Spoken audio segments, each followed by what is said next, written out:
Olá e sejam muito bem-vindos ao No Princípio Era a Bola, podcast da Tribuna Expressa em que tentamos descomplicar o futebol. Eu sou o Diogo Pombo e comigo nesta tertúlia, como sempre, estão os convivas habituais. Olá Tomás. Olá Diogo, olá a todos. Viva Rui. Viva Diogo, viva Tomás, cumprimentos a todos. E apesar de termos tido um derby nesta jornada do campeonato que tudo poderá ter decidido, vamos respeitar a ordem cronológica da coisa e começar por quem jogou mais recentemente. No regresso ao Dragão, o Porto sofreu a segunda derrota seguida no campeonato no segundo jogo da semana contra o Vitória. O plano dos vimaranenses foi carregar as costas dos centrais, sem grandes tricoteios no meio campo, e muito incomodaram os dragões até ao intervalo. Depois, com mais coração do que cabeça, a urgência do Porto precipitou-se ainda mais na segunda parte com a expulsão de Pep. Subscrever o Expresso é ter acesso à melhor informação, a uma vasta oferta de conteúdos exclusivos e à opinião de referência. Subscrever o Expresso é tornar-se membro do nosso clube, poder ser voz ativa de uma comunidade informada e beneficiar de vantagens exclusivas. Subscreva o Expresso em expresso.pt/digital. Expresso. Liberdade para pensar. Tomás, antes de irmos a esta espécie de cambalacho emocional que o Porto tem tido neste último par de semanas, o que é que faltou à equipa no campo? Acho que antes dessa derrocada emocional, que também já se tinha visto no Estoril, há um jogo do Porto em decadência nestas últimas jornadas. Talvez porque a equipa já está um pouco afastada das principais ambições. Neste momento o que resta é lutar pelo terceiro lugar e assegurar o terceiro lugar. Mas em termos de jogo interior tem havido uma quebra daquilo que o Porto já chegou a mostrar neste campeonato.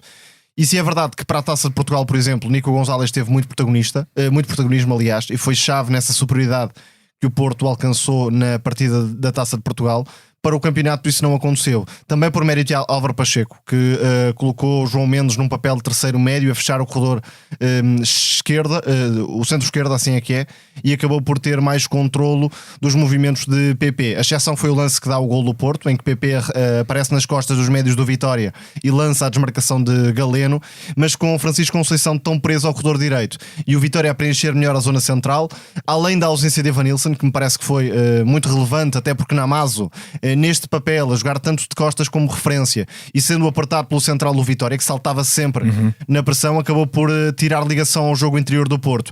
Nico Gonzalez esteve algo impreciso na primeira parte, até melhorou na segunda, quando o Porto abdicou de Varela e passou a dar mais esse papel de médio centro a Nico Gonzalez, mas aquilo que vimos foi um Porto a depender completamente de Francisco Conceição. Só que as zonas em que Francisco Conceição estava a participar foram mais exteriores, mais no corredor e não tanto em zonas de último passe, e por isso acabou por criar poucas oportunidades claras para a baliza do Vitória, também com mérito defensivo da equipa de Álvaro Pacheco, com poucos erros dos centrais ao longo do jogo.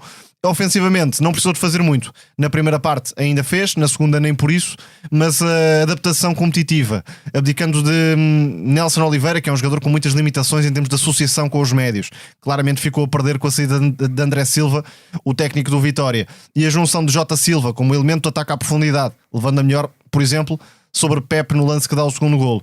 E a associação à direita, Bruno Gaspar fez um excelente jogo enquanto esteve nesse corredor. E a entrada de Caio César, atenção a este jovem brasileiro que está a dar os primeiros passos no futebol português, muitas vezes a cair na esquerda, excelente o controle de bola em espaços curtos, associando-se com o Bruno Gaspar, também conseguindo algum drible até dentro da área, teve um lance perigoso já no final da primeira parte.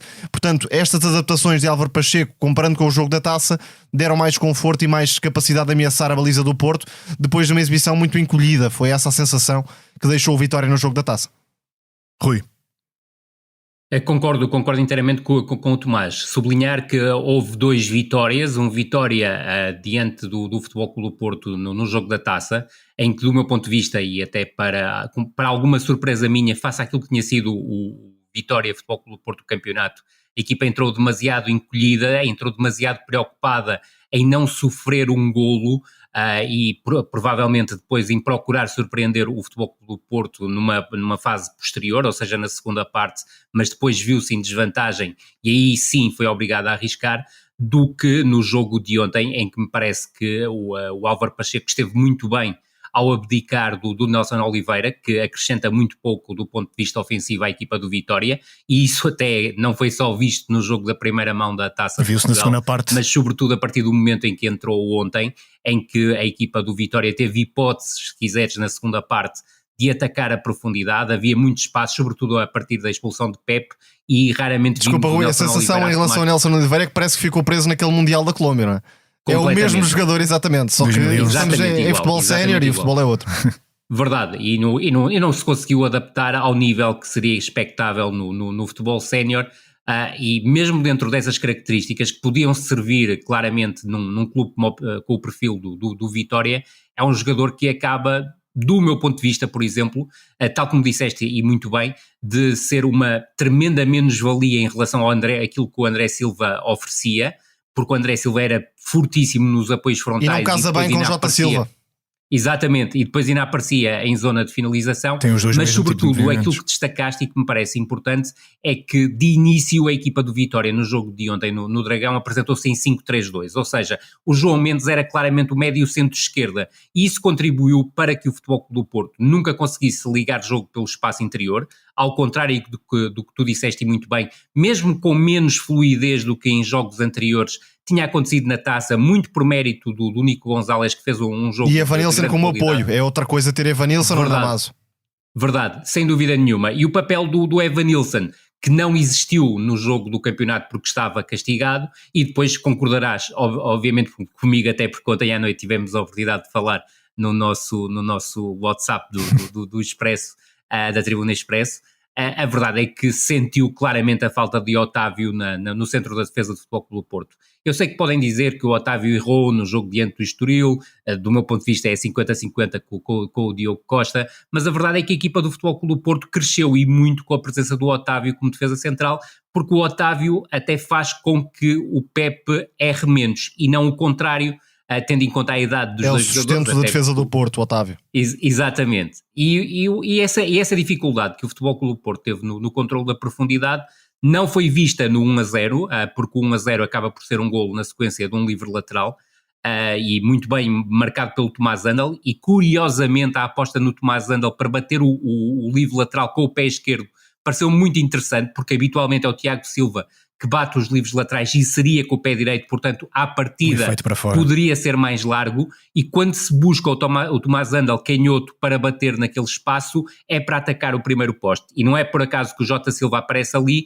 e que cria aquele engodo ao Galeno, que acaba por ser infeliz e por trair o Diogo Costa, mas o assalto à profundidade acaba por ser determinante, quer no 2-0, com o Tiago Silva, e é uma jogada bem urdida por parte da equipa do Vitória, com o Tiago depois a explorar o Jota Silva na velocidade, Fábio Cardoso completamente batido, completamente fora do lance, e o Pepe a tentar em emergência a não conseguir parar o Jota Silva, e depois é a forma, como tu disseste e muito bem, a combinação entre o Caio César e o Jota Silva. Curiosamente, não sei se Tomás concordarás comigo, mas creio que a posição ideal para os dois é jogar a partir da direita.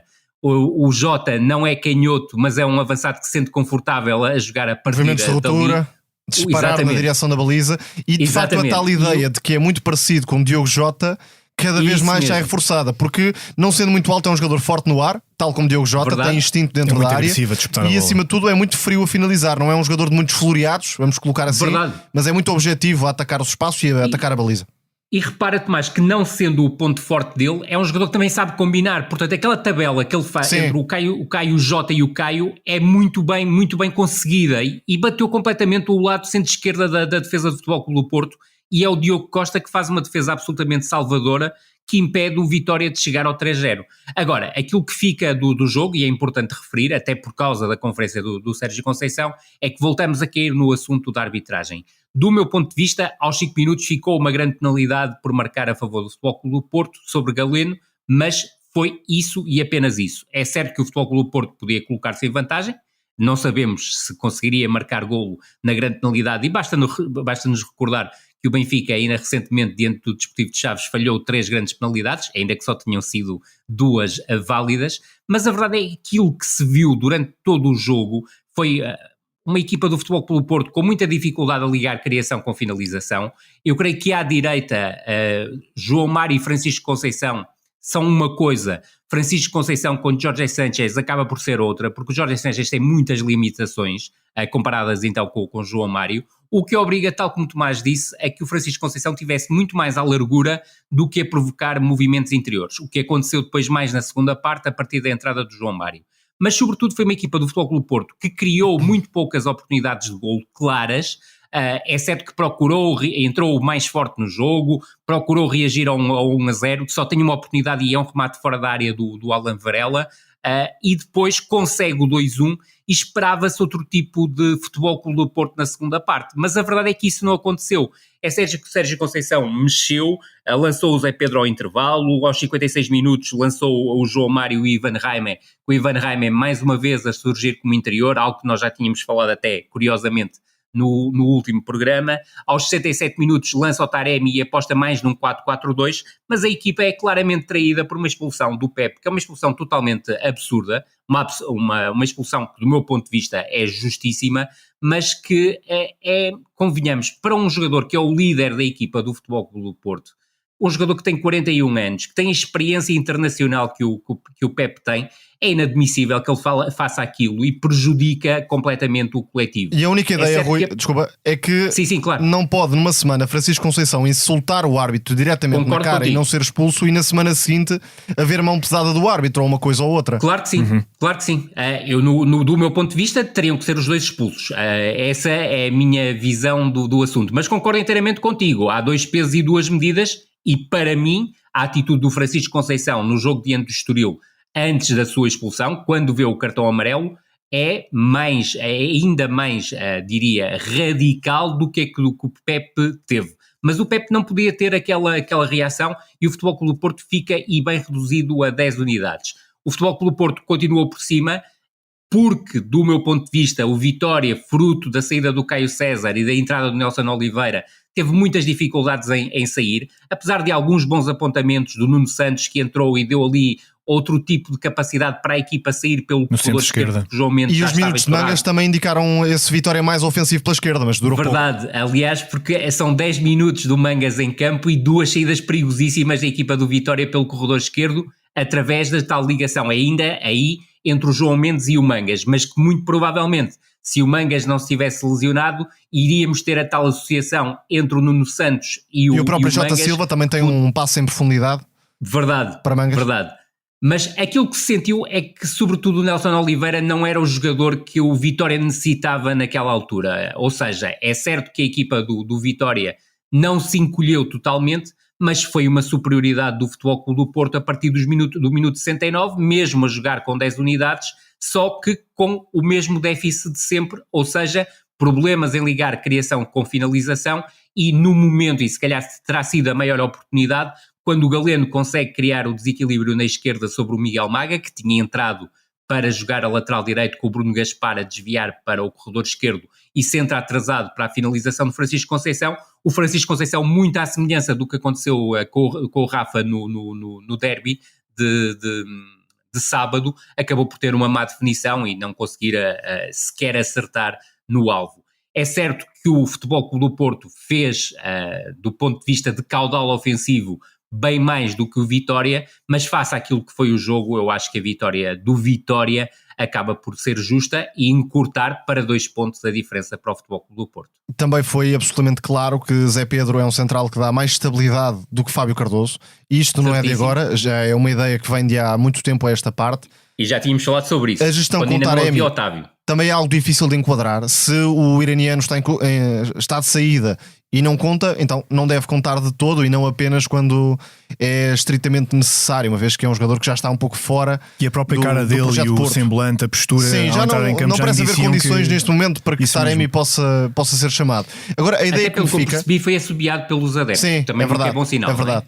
A ideia que fica é que o Porto, estando fora dos objetivos internamente, até do segundo lugar, nesta altura é praticamente impossível que o Porto lá chegue, poderia aproveitar para fazer uma espécie de reset, até emocionalmente, e focar-se já na preparação do futuro, atacar esta ponta final de época, a lançar o futuro e com um certo relaxamento competitivo, não no sentido de abdicar das competições, não é isso, mas claro, de tirar um pouco do peso de uma equipa que está a lutar pelo título diretamente. E o Porto não está a conseguir fazê-lo, também porque a liderança de Sérgio Conceição e toda a instabilidade à volta do clube, até em termos de eleições. E à volta da equipa principal e com comunicados e não comunicados e expulsões e uma postura às vezes irrefletida no banco de suplentes, parece que também não está a soltar a equipa nesse sentido. O Porto está a jogar com um desespero que é algo injustificado, tendo em conta que a equipa nem sequer está na luta pelo título. Portanto, não sei se o próprio Sérgio Conceição, ao reconhecer que esse nervosismo passa e que a equipa está muito intranquila, está a assumir a cota de responsabilidade que lhe cabe. Agora, a ideia de que há aqui algum esgotamento generalizado entra-nos pela vista, digamos assim. E isso não é benéfico para o Porto nesta fase em que poderia de facto estar já a construir, de certa forma, a base da próxima época. Isso parece não estar a acontecer. Só para concretizar, a ideia de descontrole emocional, que é uma expressão que parece estar muito em voga nestas últimas semanas, não é propriamente exclusiva desta fase da temporada. O Porto, sempre que se viu em desvantagem neste campeonato, partiu o jogo e foi para cima do adversário com pouco nexo, muito pouco critério. Portanto, não é algo que se tenha visto apenas nestas 2 jornadas de campeonato. Não, é algo que o campeonato começou assim, aliás. O plano de reação consiste muito mais nesta emoção à flor da pele, neste ritmo intenso e descontrolado, do que propriamente num jogo muito pensado, com um critério na posse de bola. Isso não aconteceu ao longo da temporada. Portanto, não é de facto algo circunstancial, não é esse o caso. E convenhamos que com outro Sporting Clube de Braga, e não estou a falar de jogadores, mas sobretudo de comando técnico, o Futebol Clube Porto corria sérios riscos de acabar esta temporada em 4º lugar. E são 26 os pontos que o Porto já perdeu neste campeonato. E também são já 13 os que o Sporting leva de vantagem em relação aos Dragões, além dos 4 a mais que ficou com o Benfica em relação ao Benfica. E normalmente Sérgio Conceição leva a equipa até ao fim, ganhando ou não ganhando, normalmente vai até ao fim na luta.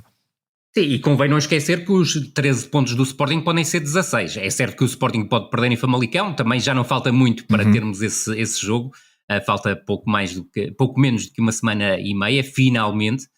Mas creio que não só a questão do primeiro lugar está mais do que resolvida em relação ao Sporting, mas mesmo o Futebol Clube Porto, se ganhasse ontem, ainda podia abrir uma chama sobre o segundo lugar do Benfica, mas o Benfica agora há 9 pontos e a precisar de perder 3 jogos em 6 para o Futebol Clube Porto ultrapassar, também me parece uma missão absolutamente impossível. Em Alvalade, vamos para lá então, houve o segundo derby da semana, em que os Leões ganharam por 2-1 à equipa de Roger Schmidt. O Sporting marcou logo no primeiro minuto, o Benfica empatou quase no intervalo e foi um segundo gol de Jenny Katam, talvez a maior improbabilidade da época leonina, a decidir o jogo. Rui, apesar de um certo crescimento exibicional neste par de derbys, o Benfica, como já falámos, ficou talvez definitivamente arredado da luta pelo título. Eu creio que sim, ou seja, os 4 pontos não significariam isso, mas com o Sporting com um jogo em atraso, acho perfeitamente impossível que a equipa do Sporting mais o confronto direto que se anulou e que pode favorecer o Sporting em termos de igualdade.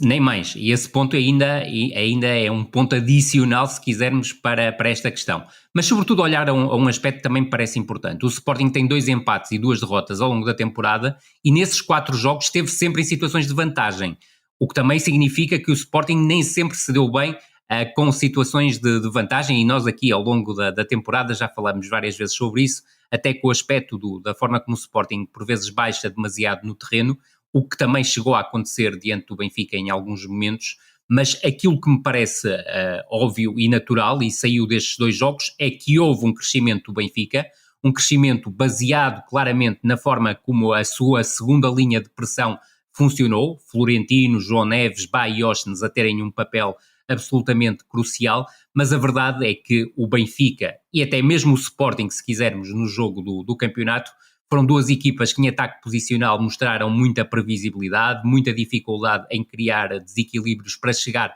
com qualidade às zonas de finalização, e tudo o que vimos no jogo de campeonato em termos de grandes oportunidades de golo surgiram só de situações de bola parada ou situações de contra-ataque, com muita importância para as recuperações em zonas altas, que permitiram, quero que o Sporting se adiantasse no marcador através do Catamo, que é um lance muito interessante, porque o Trincão cai sobre o Trubin e aperta-o, o Gyökeres cai sobre o António Silva e obriga-o a fazer um passe difícil para o Bá, mas depois há muito mérito na forma como o Pote recupera a bola, como o Pote passa pelo Bá e pelo Florentino numa primeira instância, e depois pelo Bá já numa segunda instância, procura o remate à baliza e, mais uma vez, do meu ponto de vista, o Trubin tem culpa porque dá uma palmadinha na bola quando se exigia outro tipo de intervenção. E reparem que Katam depois aparece ao segundo posto, e isto tem a ver muito com a forma como o Benfica abordou este duplo confronto, ou seja, com os laterais,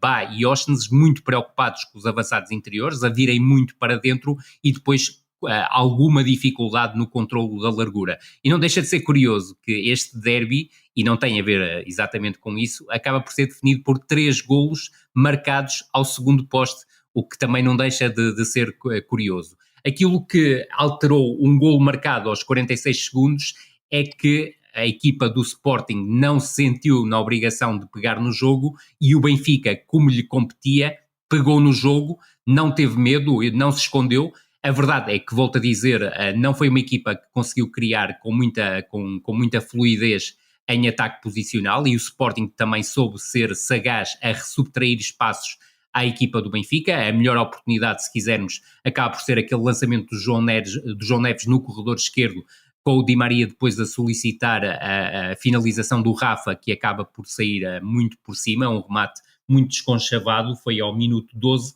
mas creio que houve algum mérito até na forma, e é raro eu dizer isto, na forma como o Roger Schmidt interpretou o 1-0 da equipa do Sporting, ou seja, fez aquilo que eu acho que devia ter feito de início, ou seja, colocar Neres no flanco em que se sente mais confortável, direito, que é o corredor direito, e colocar Di Maria no corredor esquerdo, onde consegue ser mais diferenciador. E Katam já tinha amarelo, ainda por cima. Além de ser mais frágil em teoria do que Mateus Reis, já tinha amarelo.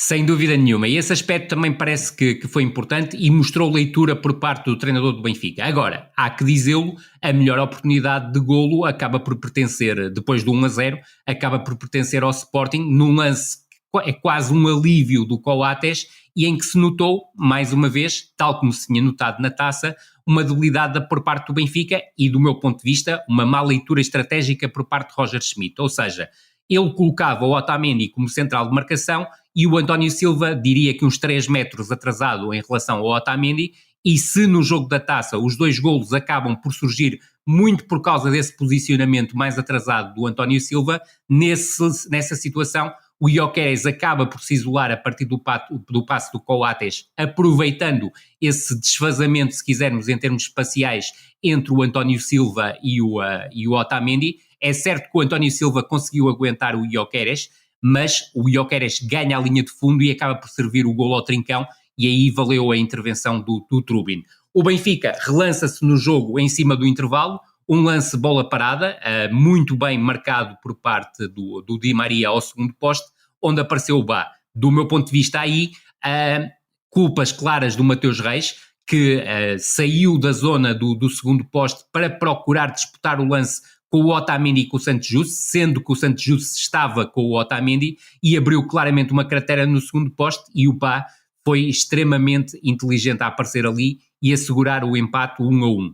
A minha dúvida na altura do intervalo, e estava a fazer a análise em direto para o Record, estava a colocar uma questão que me parecia importante, era se o Sporting iria pegar no jogo, e eu acreditava que sim, e também acreditava que o Benfica não se ia encolher à espera de uma situação em campo aberto para poder fazer um 1-2. E a verdade é que aquilo que vimos foi uma segunda parte de derby disputada taco a taco, com o Sporting a ter mais uma vez dificuldades em ataque posicional, algo que o Ruben Amorim procurou contrariar com uma entrada bastante cedo do Daniel Bragança em jogo, ao minuto 54. Morita foi talvez a desilusão destes 2 derbys, não entrou particularmente bem na luz e também não respondeu à exigência no jogo em Alvalade. E perdeu um par de bolas na saída. Comparando com o Bragança até diretamente. Que eu, claro que sim.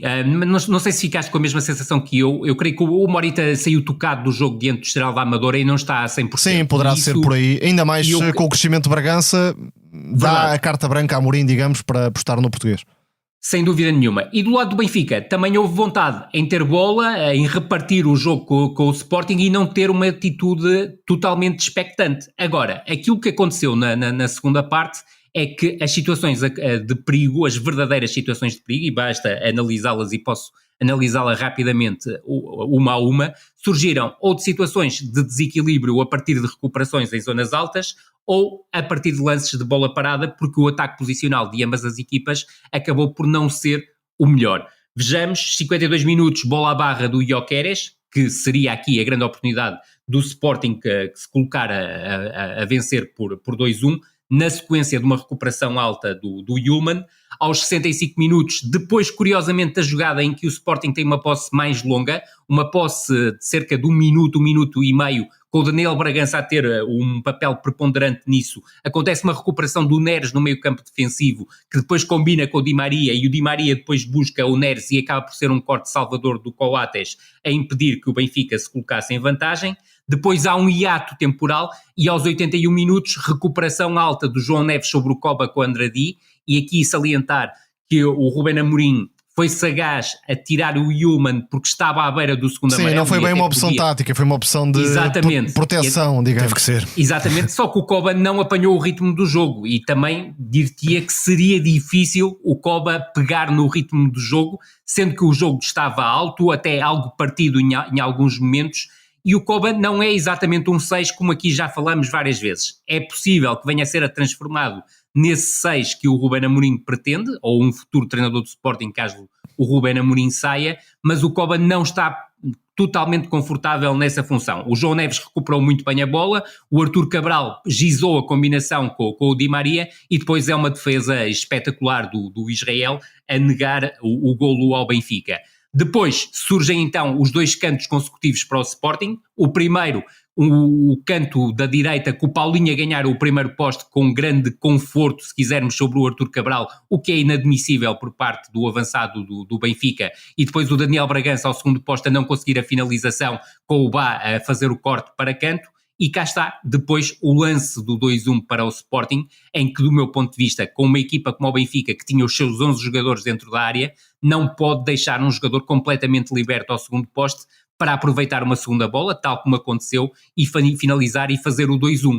E se repararmos, o Benfica, depois do 2-1, ainda acaba por ter uma situação, uma grande oportunidade para fazer o 2-2, na sequência de uma bola parada lateral, de um livre lateral neste caso, uma insistência do João Neves sobre o corredor direito, e depois o Marcos Leonardo a tentar a finalização e um corte, mais uma vez, com o Coates a surgir como salvador, e tal como eu e o Tomás dissemos ainda na semana passada, seria muito importante para o Sporting recuperar o Coates para o duplo derby, e a verdade é que o Coates acabou por se afirmar claramente como o patrão do setor defensivo e, sobretudo, garantir ao Sporting capacidade para se impor no jogo aéreo dentro da área, e isso também foi bastante importante, sobretudo em fases nos 2 jogos em que o Benfica procurou muito cruzamentos para a área. Coates foi no fundo o cubo de gelo do Sporting, porque parece-me que quer na Luz, quer em Alvalade, o Sporting acusou muito a pressão dos momentos e até a ansiedade, mais em Alvalade do que na Luz, porque em vários momentos, na Taça, por exemplo, o Sporting estava a jogar para gerir uma vantagem, e isto mentalmente é muito diferente de atacar uma vantagem, procurar uma vantagem, e o Benfica aí teve a vida facilitada, só tinha um caminho, quer para o jogo da Luz, quer para o jogo de Alvalade, preparar a equipa para ganhar, do ponto de vista tático e do ponto de vista mental. Ruben Amorim e o Sporting parece que hesitaram e tiveram mais camadas dentro dos jogos do que o Benfica, por exemplo, em Alvalade foi claríssimo, o Sporting jogou mais na expectativa com golo, depois de ter marcado aquele golo a abrir, isso foi bastante claro. Mesmo na posse de bola do Sporting havia a intenção de atrair a pressão, mas jogando de uma forma muito controlada, para não ter erros graves, e isso tinha acontecido na Luz a partir de Inácio e Diomande, e depois com as perdas de quer de Trincão, quer de Paulinho, mas sem ser uma posse muito agressiva, muito ambiciosa. Isso aconteceu em vários momentos, e o próprio treinador referiu que os médios, isto quer no pós-jogo da Luz, quer no pós-jogo de Alvalade, os médios prendiam o jogo, ou seja, não aproveitavam a vantagem que até existia, porque tinham essa necessidade de acalmar o ritmo, de segurar a bola. Não foi um Sporting tão vertical e tão ambicioso quanto poderia ser, se calhar, noutras circunstâncias de jogo. E acusou o toque, aquele gol ao intervalo, ou em cima do intervalo, do Benfica, para depois trazer outra postura na segunda parte. Aí, não por falta de ambição, mas por excesso de ansiedade. E em vários jogadores isso foi visível. Por exemplo, o Sporting não criou mais oportunidades porque desperdiçou N vantagens. Situações de igualdade, ou até de superioridade numérica. Exatamente. Algumas por mérito de Auschwitz, outras por demérito dos atacantes leoninos. Trincão baixou o nível em comparação com aquilo que tinha feito nas jornadas anteriores do campeonato, não foi uma peça decisiva no espaço entre linhas. E Jenny Catamo, há uma tirada muito engraçada de Ruben Amorim, porque decidiu o derby com 2 excelentes golos, mais o segundo do que o primeiro, mas não fez uma segunda parte nada consistente em nível de decisão, e também acabou por desperdiçar vários ataques do Sporting. O treinador falou sobre isso com a astúcia de sempre, digamos assim, e a abertura de sempre. Mas acaba por ser um herói improvável, tal como tinha sido Tenkstedt na partida da Luz. Não foi um Sporting a marcar a diferença pela superioridade coletiva. Não ficou essa ideia destes dois derbys, tal como não tinha ficado a ideia ao contrário no jogo da Luz. O Benfica venceu mais por felicidade do jogo e por aproveitamento do que propriamente por uma superioridade esclarecedora, e ficou essa ideia. O Sporting na primeira parte tentou gerir as operações, na segunda teve mais ambição, e esse será talvez o ponto fraco de Roger Schmidt nesta partida. Não quis mais, ou pelo menos se queria, Concordo. não o demonstrou na ponta final. Era o Benfica que precisava de ganhar, e foi o Benfica que não fez nada especialmente relevante para poder vencer. Tenkstedt saiu por limitações físicas, pareceu, mais do que por opção tática. Tinha dado estouro completamente. E depois, o que fica da época de Schmidt, não deste jogo em particular, é que não toma opções. Isto é, Kokshu deu uma entrevista, saiu do 11, está resolvido o meio campo. Depois, quando é preciso tocar em Rafa, quando é preciso tocar em Di Maria, acanha-se. Parece que assume esta postura apática e espera que os jogadores resolvam. Não aconteceu. Há algumas opções difíceis de justificar. Por exemplo, o João Mário de repente desapareceu do mapa. Desapareceu. Quando o Benfica até precisava de alguma pausa, algum ritmo na construção. Verdade. Que João Mário poderia entregar. Depois não acrescenta, não muda o plano A. Poderia justificar-se, por exemplo, ter dois pontas de lança na ponta final para tentar chegar ao golo e incomodar um Sporting que estava claramente afetado e à espera até do final do jogo, podemos colocar desta forma. E Roger Schmidt não quis jogar com a vulnerabilidade do adversário. Quando o Rafa, por exemplo, fez um jogo inexplicável, completamente ausente, minutos sem conseguir marcar a diferença. Neres e Di Maria, apesar de tudo, nas duas partidas tiveram vários momentos em que, pela mobilidade e pela qualidade técnica, aproximaram o Benfica da baliza. Não foi o caso de Rafa, que passou completamente ao lado. Mas este estatuto de intocável, este passo ao lado de Roger Schmidt, os jogadores é que mandam nesta equipa, acabou por ser prejudicial, não só diretamente neste jogo, mas durante toda a temporada. Este é o filme da temporada do Benfica. É o facto de Roger Schmidt não ter a coragem, ou enfim, não sei se é coragem, mas há algo que falhou na gestão de Roger Schmidt dos principais jogadores, nem sempre privilegiando o rendimento do plantel, porque houve jogadores que a certa altura justificavam, não apareceram. Rafa e Di Maria, mesmo quando estavam aquém das expectativas e do peso que têm no Benfica, continuaram sempre em campo e muitas vezes atrapalhando o resultado. Não, e repara que estes dois jogos acabaram por ser um mote a provar que Roger Schmidt errou e de forma estrondosa, tal como nós dissemos aqui, em abdicar do Florentino no 2-1 para a Taça de Portugal em Alvalade e no 5-0 diante do... É que nem temos a certeza, se não existisse aquela entrevista de Kokshu, que Florentino estaria a jogar. Não é uma aposta convicta de Roger Schmidt. E repara se calhar foi a desculpa perfeita, não é? Exatamente. O João Mário fez os descontos do jogo da Taça de Portugal. Foi o período em que foi utilizado. Quando vinha a jogar em sequência com o médio centro da equipa do Benfica, curiosamente nesses jogos, diante do Futebol Clube do Porto e do Sporting. Portanto, a verdade é que o Benfica, efetivamente, no confronto direto cresceu contra o Sporting. Não foi o Benfica a ficar aquém da qualidade do plantel e com medo do rival. Não existiu essa dimensão. Mas no aproveitamento do plantel tivemos N jogadores a ser utilizados por Ruben Amorim, dependendo do momento do jogo e das necessidades da equipa. E Roger Schmidt, e aqui até podemos destacar as mexidas ao intervalo do jogo da Taça. Ruben Amorim foi à procura de condicionar o Benfica e de atacar outros pontos fracos que os encarnados tinham revelado, com nomeadamente a perseguição dos laterais aos avançados interiores do Sporting, que permitiram, por exemplo, aquele gol de Gyökeres. E Jenny Catamo também a ser decisivo, foi decisivo no segundo gol do Sporting na Luz, foi decisivo nos dois golos do Sporting em Alvalade. Portanto, Ruben Amorim alargou as opções, jogou com aquilo que o jogo foi dando, embora se possa se calhar contestar aquela postura mais pragmática, mais cínica, que poderia ter tido consequências mais pesadas para o Sporting. Agora, não se pode dizer que não tenha ido à procura da sorte. Ruben Amorim foi à procura da sorte, enquanto Roger Schmidt no jogo de Alvalade parece ter esperado que a coisa se resolvesse. E já agora, tal como aconteceu na Luz, por exemplo, na primeira volta. Deixa-me só fazer uma nota e nós aqui, quero tu criticamos os 180 minutos do Rafa. Não deixa de ser curioso, porque o Catamo acaba por marcar 2 golos e estar na origem de outro dos golos no jogo da Luz da Taça, mas aquilo que me ficou, e provavelmente tu também concordarás comigo, é que o defesa do Benfica que mostrou mais competência a defender em paridade e inferioridade foi o Washington. Sem dúvida, deixa de ser curioso. E a expulsão até o castiga, entre aspas, Sem porque dúvida. foi um dos melhores do Benfica na partida de Alvalade, juntamente com o João Neves, que Sem dúvida. mais uma vez tentou ser a alma desta equipa. E se há uma certeza que fica em relação ao Benfica, é esta capacidade de João Neves nos jogos grandes. Não só, mas sobretudo nos jogos grandes.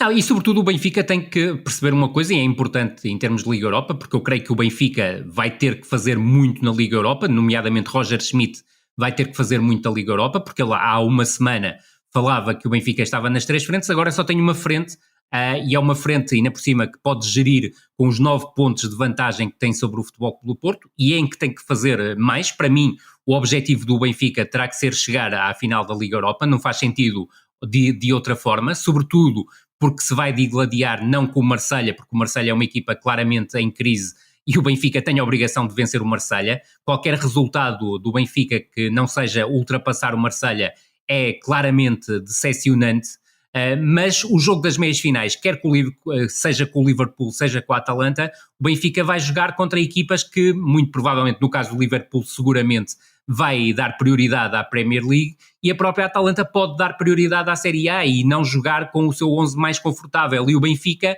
vai ter que gerir também o campeonato a olhar para a Liga Europa e para na Liga Europa surgir com a sua melhor equipa e procurar aproximar-se do nível exibicional mostrado nestes 2 jogos com o Sporting, mas para isso, e volto a frisar, é muito importante que o treinador do Benfica perca algum tempo a estudar os adversários. Do lado do Sporting, e vale a pena também destacar este jogador, que é Sanchez. Sanchez teve uma frieza apenas comparável com a de Coates. Ao mesmo tempo, quer Inácio, quer Diomande, no jogo da Luz, Inácio também na segunda parte de Alvalade, acusaram muito nervosismo, cometeram mais erros técnicos do que é habitual, sob pressão claudicaram, e isso não é costume. Portanto, este tipo de experiência competitiva poderá ser útil para os jovens centrais do Sporting. Não tanto para Sanchez, que é um jogador que parecia que estava a desfrutar até de um jogo de altíssima exigência, e Coates, além de ter evitado um golo certo, por exemplo, na segunda parte, esteve sempre confortável, esteve sempre a liderar, parecia imune à grandeza do acontecimento, e por isso ao contrário do Otamendi, já agora. Exatamente, Otamendi precipitou-se em diversos lances. Coates nesta altura quis ser o ponto de equilíbrio emocional do Sporting, e muitas vezes isso é fundamental, pondo as coisas de forma clara. Não sei se o Sporting tinha sobrevivido aos derbys sem Coates no centro da defesa, com a inexperiência de outros jogadores, com o nervosismo que afetou a equipa. Portanto, é um papel de altíssima relevância de Coates nestes 2 derbys. E portanto, se quisermos fazer uma análise à temporada do Sporting, aquilo que se destaca é que Coates, num determinado cenário, já errou, já comprometeu a equipa, mas noutro cenário é preponderante, e é essa abrangência que o Ruben Amorim tem conseguido deste plantel. Não há praticamente um jogador que não tenha sido importante em algum momento da temporada. O plantel foi usado por completo, e Franco Israel até acaba a ser importante, um jogador que entrou por causa da lesão de Adan. Quaresma teve os seus momentos, Catamo está a aparecer para decidir derbys, Trincão, Edwards foram alternando, Daniel Bragança a mesma coisa. Portanto, é um plantel usado na sua máxima expressão, e se é verdade que uns jogadores não servem, entre aspas, para determinados jogos e para determinados cenários, depois se calhar acabam por ser úteis, e esse é o grande mérito de Ruben Amorim, é que formou um plantel e está a aproveitá-lo. Faltou Paulinho também. Dizer uma coisa, reforçando algo que nós dissemos do jogo da Amadora, é que o Franco Israel mesmo sente-se muito mais confortável nas saídas aéreas, que é claramente o seu ponto débil, com a presença do Coates. A protegê-lo, sim. Até pela comunicação, tivemos há pouco tempo o Rui Silva que falou da questão da comunicação. Pode ser um ponto. Os 2 uruguaios. Dá outra tranquilidade, exatamente. Mas de facto, entre os postos, fez defesas importantes, quer na Luz, quer em Alvalade. E, sem dúvida. Agora, não sei qual será o plano do Sporting para o futuro. Sim, não sei qual será o plano do Sporting para o futuro com esta ponta final de Israel, se vai acabar por convencer ou se o Sporting vai à procura de outra coisa. Continua a parecer-me que tem algumas limitações para ser um titular duradouro da baliza do Sporting. Concordo contigo. Embora possa evoluí-las, naturalmente. Claro que sim, claro que sim. E já agora, para fecharmos a conversa sobre o derby e para acabarmos com uma espécie de paralelismo / simbolismo, o Jenny Catamo acaba por safar o Daniel Bragança do seu momento Brian Ruiz a emular o que o costarricano fez ou não fez em 2016. Completamente a carreira de um determinado jogador, esse tipo de falhanços ou de acertos. Jenny Catamo, faça o que fizer daqui para a frente, já vai estar colado a esta vitória. O homem que marcou 2 golos contra o Benfica em particular, e é um jogo que pode ter de facto muito peso nas contas do título. Mais uma vez, Ruben Amorim nesta temporada está a ir a curto prazo ou a longo prazo para o caminho da felicidade. Tanto se tem falado da ausência de Fatawu, que é individualmente um jogador com potencial, isso não está em causa, mas se calhar se Fatawu estivesse a ser usado como ala de pé esquerdo, não haveria Catamo. Portanto, ganha-se umas coisas, perde-se outras, mas as escolhas de Amorim têm dado mais ao Sporting do que tirado coisas ao Sporting. E reparem numa coisa, o Catamo há um ano estava a descer de divisão pelo Marítimo e nem sempre era titular. É um caso raríssimo, nunca se tinha visto um jogador para a primeira equipa de Sporting e muito menos para decidir os jogos de máxima importância. Exatamente. Seguimos e, mais do que batizar um jogo, a nossa rivienga desta semana vai para a dicotomia especial que se viu em Braga, onde o Arouca foi ganhar por 3-0.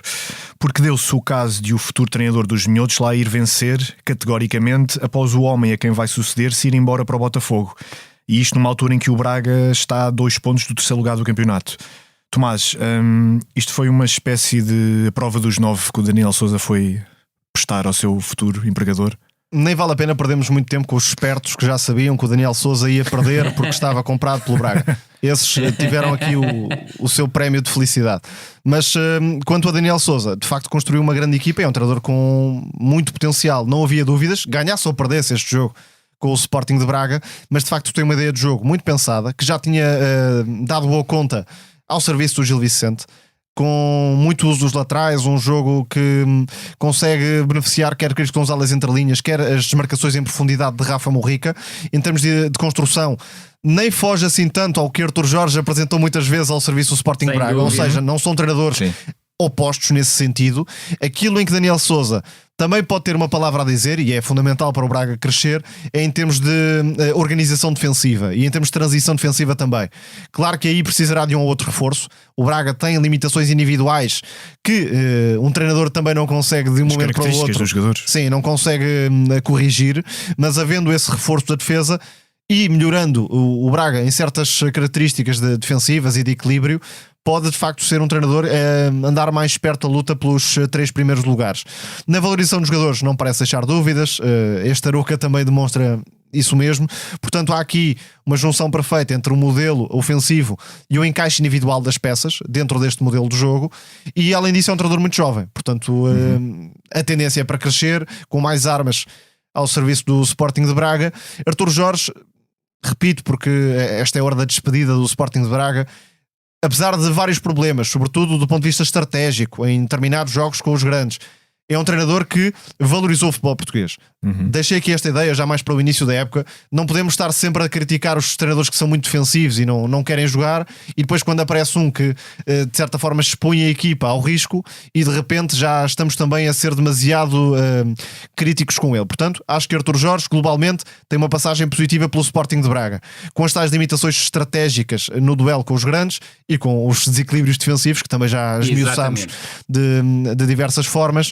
O futebol brasileiro é apelativo, o Botafogo é um desafio envenenado, vamos colocar a coisa desta forma. É uma tarefa hercúlea, claramente para o Artur Jorge. Sim, mas penso que está aqui uma situação de win-win para as duas partes, para o Braga, porque não queria continuar com o Artur Jorge e assim consegue ter aqui um final feliz, e para o próprio treinador porque não sai em baixa, enfim, não sai em baixa no sentido em que vai para outro projeto, e um projeto que de certa forma não deixa de ser um passo relevante na carreira. É um clube que quer crescer, é um clube com peso no Brasil, portanto acabam por ganhar as duas partes, sendo que a primeira época do Braga fica marcada não só por uma excelente pontuação, também pelo título que conquistou nesta temporada, e de facto é um treinador que apesar de tudo sai de cabeça erguida, diria, por mais que esta temporada tenha trazido uma quebra de rendimento. Rui. Não, completamente de acordo com o Tomás. Aquilo que me parece é que o Artur Jorge vai ter uma montanha, e isso pegando numa expressão que o Abel utiliza muito, e deixa aqui reforçar que o Abel conquistou mais um título este fim de semana. Paulistão. Ganhou o campeonato paulista. Vamos ver como é que o Artur Jorge se adapta a um clube que, do meu ponto de vista, não tem um plantel com a qualidade ofensiva que tinha esta equipa. E as expectativas são sempre ridiculamente elevadas. Exatamente, utilizaste mesmo a expressão correta, ridicularmente elevadas, e a verdade é que há muito pouca margem de manobra, ou seja, este clube conseguiu ter uma fase complicada com o Luís Castro soube dar a volta e colocou este Botafogo na liderança do Campeonato Brasileiro. Um treinador que, do meu ponto de vista, é bastante competente, como é o caso do Bruno Lage, acabou por, até por questões de balneário, mas também pela pressão que os adeptos colocavam sobre a equipa, por ver perder, se quiseres, ver esvaziar um balão que estourou completamente nas mãos do último treinador, que acabou por perder o título brasileiro.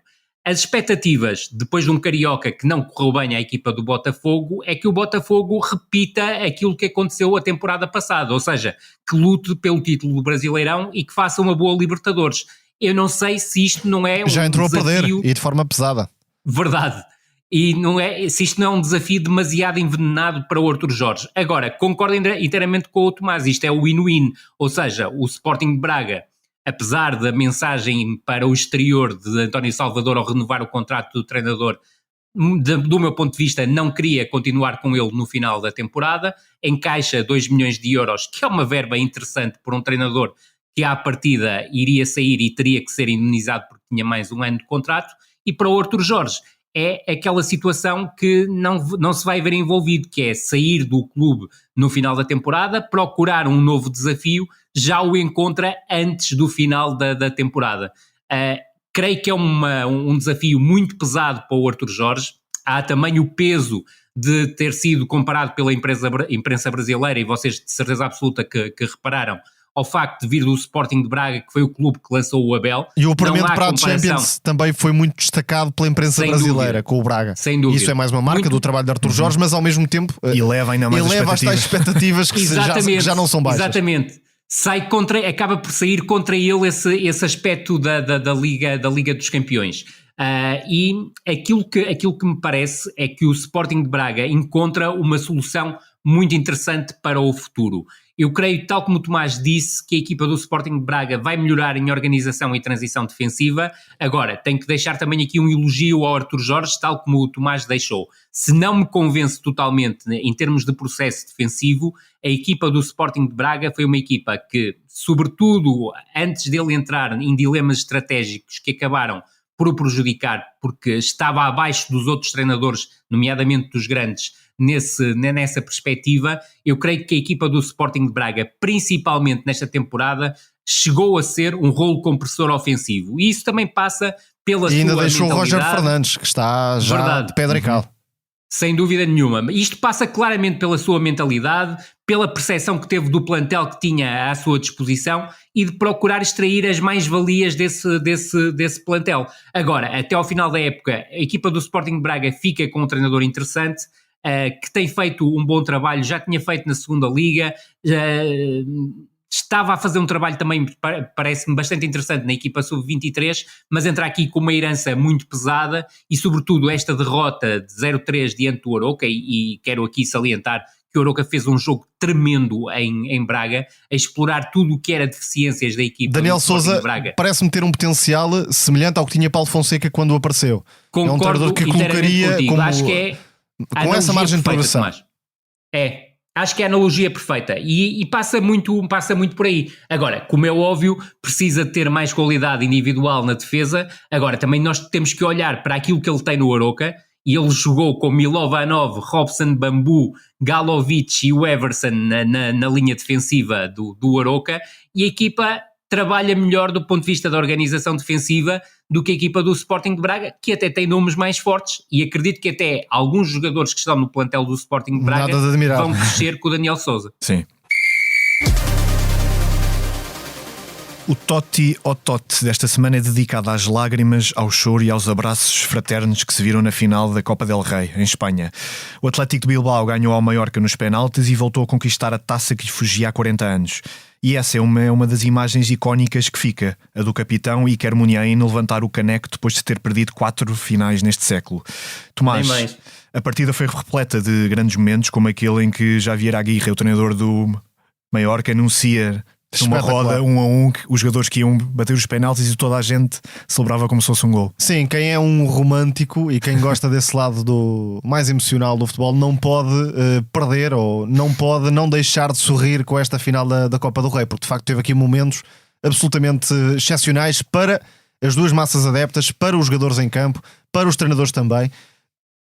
Começando por quem ganhou, Valverde dá a volta por cima no clube de que é adepto e de que é de quem tem mais proximidade. E ele próprio já depois tinha daquela passagem uma final difícil no Barcelona e que terminou de forma complicada para o treinador. E acima de tudo, para o Atlético é o fim de 40 anos de jejum, sendo um clube gigante do futebol espanhol, e acaba por ser um sinal de passos feitas com as gerações anteriores de grandes jogadores que a equipa foi tendo e que não puderam vencer este troféu. Portanto, aquela imagem de Muniain que dedicou toda a vida, aliás, não é caso raro nenhum, mas dedicou Sim. toda a vida aos Leões de San Mamés, e pode ter este fecho de círculo, vamos colocar assim. Acaba por ser de facto uma das melhores imagens da temporada europeia, ainda por cima com tantas lesões que já o afetaram e numa fase nos joelhos, de ponto final na carreira praticamente, porque apareceu muito novo, mas os anos vão passando. E acima de tudo acaba também por ser a validação do talento desta nova geração do Atlético, que teve, por exemplo, ainda Óscar de Marcos, que é outro dos velhos representantes. Lateral direito. Exatamente, Isso apareceu mesmo. com Bielsa, médio ofensivo, que também joga lateral direito. De Marcos ainda faz parte desses tempos, mas outros estão a aparecer e alguns deles não vão ficar muito tempo. É bonito vermos Iñaki Williams, depois de tantos anos, conseguir também terminar esta jornada com um título. Aquele abraço Já é ao mais irmão do no que fim. conhecida a história da mãe, a viagem que fez pelo deserto até, desde o Ghana até a Bilbao. Nico Williams é Isso claramente mesmo. mais talentoso, fez uma super final e conseguiu ter, por exemplo, o passe para Sunset. Para Estes Sunset. dois jogam muito, são dois jogadores que poderiam facilmente jogar noutro patamar. Nico Williams acho que vai para esse patamar, não sei se vai para uma Premier League, se vai ficar na Liga Espanhola, mas é um extremo diabólico, com muita qualidade no último passe também. Se calhar com a perda de Ansu Fati, porque enfim, nesta altura é difícil imaginar que possa ser aquilo que prometia, Nico Williams vai ter esse espaço de grande extremo espanhol, extremo avançado, o que quisermos chamar, do futebol espanhol. Sunset não sei se vai ficar no Atlético ou não, mas é um médio com muito instinto, muita qualidade técnica também. Já aqui destacamos outros, como por exemplo Beñat Prados, que está a ser a grande afirmação desta temporada. Enfim, é um clube muito familiar, com esta tradição que acaba sempre por vencer. A tradição vence sempre, melhor ainda quando há títulos para juntar à festa. De Galarreta foi talvez a melhor exibição do lado do Atlético, Foi. um médio. Também acho. Mas estou a falar de médios porque Samu Costa, o português, foi absolutamente indestrutível. Uma exibição de todo o terreno, a ganhar todos os duelos e mais alguns, às vezes até com excesso de agressividade, mas deixou o corpo e a alma no relevado do La Carturra. É um médio que passa muito despercebido em Portugal, não há como fugir a isso. Saltou do Braga para o futebol espanhol, mas que com esta exibição não sei se não terá convencido clubes da maior nomeada a dar-lhe uma oportunidade. Tem um ADN muito do Atlético de Madrid, há um Valência, um Sevilha, um Betis que também podem olhar se calhar para o jogador português, porque também sabe jogar, não é um médio com muita fantasia, mas sabe guardar bola e meter o passe. Portanto é um jogador fiável nesse sentido, e se calhar esta exibição valoriza-o como nunca no futebol espanhol. Do lado do Mallorca, claro, há muitas limitações de plantel, não é de todo uma equipa com as armas do Atlético, portanto o título acaba por ficar bem entregue à equipa de Ernesto Valverde, mas é absolutamente fantástico o trabalho de Javier Aguirre, colocando a equipa na final. E deu uma entrevista recentemente, não sei se é o AS, creio que sim, onde dizia que o treinador intuitivo estava já em vias de extinção, e no fundo acaba por deixar ainda essa marca. Não é preciso entrarmos naquele balneário para, assistindo àquele momento pré-penaltis, percebemos que toda a gente adora Javier Aguirre e toda a gente está com o Javier Aguirre. Ele sai de lá a rir-se, não é? Tentou Naquele jogar com o momento. psicológico. Penaltis, Claro mais do sim. que qualquer coisa de competência, é psicológico. Tentou jogar com isso, tentou libertar a equipa de alguma pressão, não resultou, mas é um momento que fica para a eternidade do clube e até do futebol espanhol. Rui, queres Sem acrescentar dúvida algo? nenhuma, salientar que o Tomás tocou nos pontos essenciais, mas dizer-te que o Atlético, ao longo do jogo, apesar do Osasuna ter-se Mallorca. colocado Mallorca, sim. o Mallorca ser colocado em vantagem, a verdade é que a equipa do Atlético acabou por ser a equipa mais completa. Eu creio que os dois médios centro tiveram um papel essencial, principalmente o Íñigo Ruiz de la Garreta. Acho que fez um jogo muito interessante. Depois destacar, obviamente, tal como o Tomás fez, quer o papel do Iñaki a partir da direita, mas sobretudo o do Nico a partir da esquerda. Mas houve muita consistência do ponto de vista defensivo por parte da equipa do Mallorca. O Greif parece-me ter tido também uma partida em que se conseguiu afirmar, acabou por ser um elemento que se destacou claramente. A defesa a 5 também foi uma aposta que mostrava que havia por parte do Osasuna uma preocupação clara que a equipa do Atlético ser favorita à vitória na partida, e destaco, tal como o Tomás fez, a exibição do Samuel Costa. Eu creio que, tal como o Tomás disse, é um jogador que tem muito o ADN do Atlético de Madrid. Tal como o Tomás salientou, ele fez a formação no Sporting de Braga, praticamente não joga pela equipa principal, portanto acaba por ser quase desconhecido para o futebol português, tirando as passagem pela seleção sub-21, em que até participou no último europeu e não lhe correu particularmente bem, mas parece-me ser claramente um jogador talhado para dar o salto para um patamar superior, e creio que esta final comprovou de forma absoluta. Depois, de resto, dizer que me pareceu que o Atlético foi a melhor equipa nos 90, nos 120 minutos, mas que depois a decisão poética nas grandes penalidades acabou por dar o brilho a uma vitória, e ainda por cima com o Iker Muniain aos 31 anos a levantar o troféu, a representar muito do que gerações anteriores, nomeadamente a do Roland Guerreiro, passaram ao serviço do Atlético Bilbao. E não faltam craques. Esta, por exemplo, sim, adorava o jogo de Esta, e já ia falando de Echevarria, por exemplo, muitos ícones do Atlético que não conseguiram levantar a Taça do Rei. E acho que todos sentiram no sábado isso, ou seja, que estavam eles também a levantar a Taça do Rei. E todos mesmo, porque eu vou só acrescentar uma coisa que aconteceu depois da final e que ainda está a anos de luz do que acontece em Portugal, que foi a Real Sociedade, a grande rival da Atlética, dar os parabéns sem dúvida. Aliás, vitória. Recentemente houve uma final entre os clubes bascos e fizeram questão de adiar para que houvesse no pós-pandemia uma final disputada de forma limpa e com adeptos a assistir. Isso mesmo.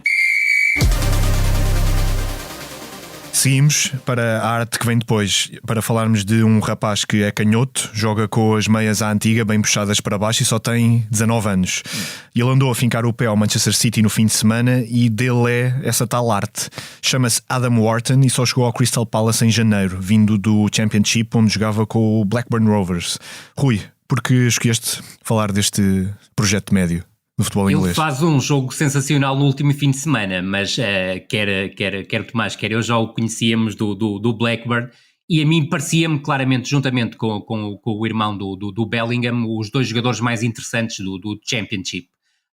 O Wharton acaba por dar o salto para o Crystal Palace. Eu sinceramente esperava que desse o salto para um clube maior, o que acabará por acontecer mais cedo ou mais tarde, mas foi o Crystal Palace que a 1 de fevereiro mostrou disponibilidade para pagar 21,1 milhões de euros. Isto não é brincadeira para o contratar, e foi uma aposta, do meu ponto de vista, em cheio. É um médio claramente diferenciado, sobretudo a forma como ele consegue sair de situações de pressão é absolutamente notável. Depois tem também conforto a nível do passe, nas diferentes distâncias, mas sobretudo também é um jogador que está capaz de conduzir, e no Blackburn também mostrou que é um jogador que tem capacidade para chegar às zonas de finalização e marcar golos. Eu creio que é um jogador claramente talhado para um patamar maior. Ele está-se a estrear nesta altura pela equipa sub-21 inglesa, mas eu creio que não demorará e a continuar assim, não só a dar o salto para um clube maior da Premier League, um dos clubes que luta pelos títulos, mas também é claramente um candidato a ser internacional lá por Inglaterra. Eu creio que é um médio de grande mais-valia, e depois, obviamente, eu estava a falar de aspectos ofensivos, mas também do ponto de vista defensivo é um médio que trabalha para o coletivo e também capaz de recuperar bolas e, sobretudo, de direcioná-las assim que os recupera. Faz-me lembrar a Jack Wilshere, e portanto isto é o maior elogio que lhe posso fazer na estética, verdade, na forma como guarda a bola, conduz, parece-se a deslizar no terreno de jogo, e depois tem muita precisão no passe. Joga sempre cabeça levantada, que é algo sem dúvida, muita elegância no seu jogo, e fez uma magnífica exibição contra o City. O meu único ponto de interrogação é que o Palace tem atraído este tipo de jogadores, Eze, Olise e outros. Adam Wharton é apenas mais um, mas depois no processo de transferência, se quisermos, para outro patamar, não tem necessariamente corrido a melhor forma. Eles dificultam muito, não é? Não precisam. E a verdade é que Eze e Olise também tiveram muitas lesões, e isso ajuda a explicar. O próprio Olise quis ficar no Palace rejeitando o Chelsea, portanto aí houve a proposta e o jogador é que a rejeitou. Zaha, que era a referência do plantel, saiu a custo zero, portanto vamos lá ver como é que este processo é feito, se o Palace pede muito dinheiro, se facilita, se não facilita, mas enfim, não tem acontecido muito do Palace haver uma transferência depois para o topo do futebol inglês. Acredito que Adam Wharton pode contrariar isso. E porque esta semana vamos entrar nos quartos de final das provas europeias, acabamos no Teatro dos Sonhos para falarmos das faíscas que o Manchester City e o Real Madrid vão repetir na Liga dos Campeões. E infelizmente à mesma hora de um Arsenal Bayern Munique. Tomás, além desta insistência da UEFA em fazer coincidir jogos e obrigar-nos a escolher um para vermos em direto, há aqui muito simbolismo futebolístico nestes confrontos. Sim, não é nada bom que tenhamos de... Não é dividir atenções, porque, enfim, acabaremos, pelo menos nós, por ver os dois jogos, mas não dá para viver os dois em direto de igual forma. A eliminatória que mais me apetece ainda assim é o PSG-Barcelona. Penso que é a que pode ter mais riqueza em termos de jogo e até em termos de confrontos individuais. Por exemplo, os meninos do Barça, com o Barzi e Yamal em particular, contra o PSG, que tem aqui muitas diferenças em comparação com o PSG galáctico de outras alturas. Há Mbappé, que é sempre um jogador que condiciona qualquer eliminatória e que pode ter aqui, de facto, mais um momento de afirmação, ainda por cima contra, se calhar, o futuro rival enquanto jogador do Real Madrid. Mas Luís Henrique tem, por exemplo, potenciado Vitinha, está a fazer uma magnífica temporada e pode ser muito importante ou como médio de construção e de saída de pressão, ou como médio mais à frente, logo se verá qual é a ideia de Luís Henrique para o jogo. Mas o ponto-chave, que já foi também visto contra a Real Sociedade, é a utilização de Dembélé como uma espécie de falso 9, sim, como um médio extra, que é claramente uma aposta ganha de Luís Henrique. E Dembélé contra o Barcelona, onde não foi propriamente um jogador muito feliz, pode ter aqui de facto essa mais-valia. O PSG creio que tem algum favoritismo nesta eliminatória, mas não é de descartar o Barça, até porque já percebemos isso, que o Barzi, Yamal, o próprio João Félix pontualmente oferece uma coisa de que não estávamos à espera, e acho que essa eliminatória tem de facto muitos pontos de interesse. O City e Real Madrid, enfim, já é filme repetido, isso não tendo um cartaz único acaba por perder alguma novidade, vamos colocar assim. Mas também é difícil não atribuir favoritismo ao City, porque o Real Madrid não só vai ter a primeira mão em casa, isso muda um pouco a mística de jogar no Bernabéu na segunda partida, mas também isso porque tem os pilares defensivos de fora nesta temporada. Courtois, o próprio Éder Militão voltou agora mesmo, não sabemos em que condição estará. Portanto, o City, depois do 4-0 que aplicou na época passada, pode ter aqui mais um fator de afirmação europeu contra um Real Madrid que individualmente e a nível psicológico muitas vezes também se transcende nestas eliminatórias. Rapidamente, sim, e o único conforto que o Real Madrid terá, Tomás, e creio que concordarás comigo, é que para além de não ter jogado no último fim de semana, tem uma vantagem de 8 pontos na Liga Espanhola. Exatamente, que dá está algum conforto. Totalmente à vontade para atacar esta eliminatória. Exatamente. O Arsenal não convenceu nada na eliminatória com o Porto, portanto fica essa dúvida sobre que Arsenal teremos contra um Bayern fragilizado, mas que individualmente, com Musialas, com Sanés, com o Harry Kane de volta a Londres, tem que apostar tudo na Champions, porque no campeonato já pode ter essa boia de salvação. Portanto, eu aí vou claramente pelo Bayern, até pela questão da Bundesliga. Não sei se já repararam, na próximo fim de semana já pode ter campeão. Pode fechar com o Bayern. Exatamente. É verdade. Portanto, independentemente do que aconteça, o Bayern já não tem qualquer hipótese de ganhar a Bundesliga e vai apostar tudo na Liga dos Campeões. E concordo contigo, a mais-valia individual que a equipa do Bayern tem, sobretudo contra um Arsenal que vai priorizar a Premier League, e isso já deu para se sentir no jogo diante do Futebol Clube do Porto, eu creio que o Bayern pode levar vantagem aqui também. E sobre o Atlético Madrid-Dortmund, não sei de que forma o Atlético vai lidar com o favoritismo na eliminatória. Normalmente é uma equipa que prefere ser outsider, ou pelo menos não ter a responsabilidade de jogar a eliminatória como favorito. O Dortmund também não é muito fácil de antecipar, é uma equipa que já vimos vencer o Bayern, mas rapidamente perde na semana seguinte, e foi o que aconteceu com o Stuttgart. Há alguma organização defensiva. O Mels tem feito exibições, e já o destacámos aqui, transcendentes, mas é um Dortmund que pode ficar se calhar curto para este patamar de Champions contra um Atlético Madrid que nos últimos anos com Simeone, na última época e meia, últimas 2 épocas, tem dado um passo em frente apesar de tudo em termos de criatividade no ataque no meio campo contrário, de forma mais pensada, e portanto é difícil imaginar que o Atlético não passe esta eliminatória. Mas vamos ver. Nota final, Aston Villa-Lille. Não é Champions, mas é uma das eliminatórias que mais entusiasma também para esta jornada europeia. Rui, a bola é tua agora. Eu, no fundo, vou repetir-me um bocado em relação ao Tomás mais uma vez. Ou seja, entre o Real Madrid e o City, eu creio que o Real tem a vantagem de não ter jogado no último fim de semana, de se poder concentrar totalmente em termos da Liga dos Campeões, fruto da vantagem de 8 pontos sobre o Barcelona no campeonato. Tem o grande momento de forma do Toni Kroos, vai ser vantagem. Mais forte, ainda que tenha aspectos a melhorar no seu jogo, porque o último mês, sobretudo, foi muito mais inconsistente do que é habitual, mas creio que esta própria eliminatória da Liga dos Campeões vai servir para que isso aconteça. Em relação ao Arsenal-Bayern, já o disse há pouco, o Bayern está a fazer uma época horrível a nível e é muito interno. frágil defensivamente. O Arsenal nesta altura está muito sólido e isso pode ajudar a jogar ponto que o Arsenal até pode explorar, mas eu creio que a capacidade que tem para desequilibrar com Musiala, com Sané, com Gnabry, com Kane, com o próprio Müller, neste tipo de jogo, pode acabar por ser determinante, sobretudo numa segunda mão em que vai jogar em casa. Por isso, do meu ponto de vista, aqui dou um bocadinho mais de favoritismo, ou dou mais favoritismo claramente ao Bayern. No PSG-Barcelona, tal como o Tomás disse, é o jogo também que eu aguardo com mais ansiedade. Acho que o PSG vai acabar por passar e provavelmente vai dar à marca e ao AS títulos para o utilizarem com o futuro reforço da equipa do Real Madrid, ou mais que provável futuro reforço da equipa do Real Madrid. Tenho também muita curiosidade para ver o Vitinha neste patamar. O Tomás falou há pouco de um aspecto que me parece extremamente interessante, é a capacidade que o Vitinha tem para executar a função praticamente de um número 6, que podia ser muito bem aproveitada na seleção nacional, mas também para ser depois um médio mais de características ofensivas, mas ao contrário do que aconteceu, por exemplo, no jogo em que jogou na seleção nacional, sem derivar para os corredores laterais, o que não faz grande sentido. Para além de Mbappé, creio que o Dembélé poderá ser aqui um fator determinante na eliminatória. Do lado do Barcelona, obviamente tenho a curiosidade máxima para ver como é que os meninos vão jogar.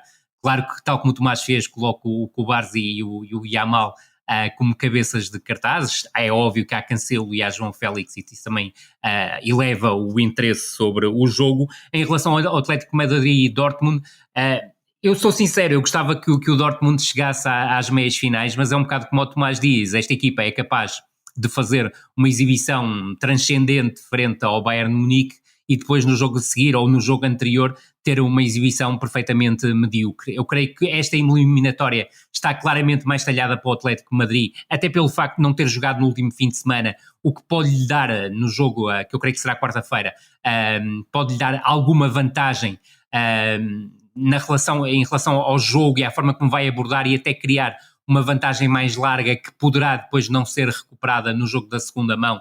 E até, digamos que um 2-0 para a equipa do Atlético de Madrid já é uma vantagem larguíssima. Isto para não dizer que o 1-0 já é uma vantagem larga para a equipa do Atlético de Madrid. Mas tenho curiosidade para ver como é que uma equipa do Dortmund, que tem também mais valias claras do ponto de vista ofensivo, pode equilibrar ou não em uma eliminatória com o Atlético de Madrid. Agora, para terminarmos e com 2 minutos dedicados a cada um de vocês, Tomás, também vem aí a primeira mão da eliminatória do Benfica com o Marselha. Sim, há aqui mais uma vez um Benfica com uma única opção, que é atacar esta eliminatória na máxima força e de modo responsável, porque o Benfica tem na Liga Europa neste momento o grande objetivo da temporada. O Marselha, e comentámos isso aqui na altura do sorteio, não é nenhum bicho-papão, pelo contrário, é uma equipa que, aliás, os resultados têm demonstrado isso, está não só muito limitada pelas lesões, mas também já se esfumou o impacto psicológico da troca de treinador. Jean-Louis Gasset teve ali no início alguma capacidade de alterar a tragédia que está a ser a temporada, mas entretanto isso já se perdeu, e nos jogos de maior exigência do ponto de vista tático, o 4-3-3 pontualmente chegou a jogar com 3 centrais, mas sem Klose isso nem sequer faz muito opção, sentido, digamos assim. Jonathan Klose, o ala direito, que é uma das principais figuras e que estará de fora do jogo com o Benfica, não tem fugido do 4-3-3, mas com muitas trocas. Aubameyang já jogou à esquerda, já jogou como avançado centro, no meio campo também muitas trocas. Destacaria Vertu, é um médio que pode, se calhar, combater melhor com João Neves e com Florentino, imaginando que este é o meio campo do Benfica em termos de agressividade na disputa e depois também com condução e chegada à área. Jordan Vertu, que foi o melhor, por exemplo, contra o PSG no jogo recente. O ponto forte para o Marselha é que não vai jogar no fim de semana, portanto está totalmente focado na eliminatória com o Benfica, mas apesar dos objetivos falhados internamente, daria o favoritismo ao Benfica. É uma equipa, apesar de tudo, com um processo mais consolidado do que o Marselha, ainda mais com tantas lesões. Mbemba é outro. Rui. Sim, e o Tomás tocou agora num ponto essencial, que é a questão do Mbemba. Se o Mbemba não recuperar, o Gigot, neste último jogo diante do Lille, fez uma exibição absolutamente pavorosa. Juntar a isso que o Klaus é um jogador, e nós tínhamos aqui salientado até como um dos principais destaques da equipa do Marselha, é baixa certa para os jogos diante do Benfica, e quem tem feito o lugar dele tem sido o Ulisses Garcia, o suíço, até de origem portuguesa, curiosamente, que é um canhoto a jogar à direita, e creio que o Benfica até poderá aproveitar essa situação, porque ele não está minimamente confortável na tarefa.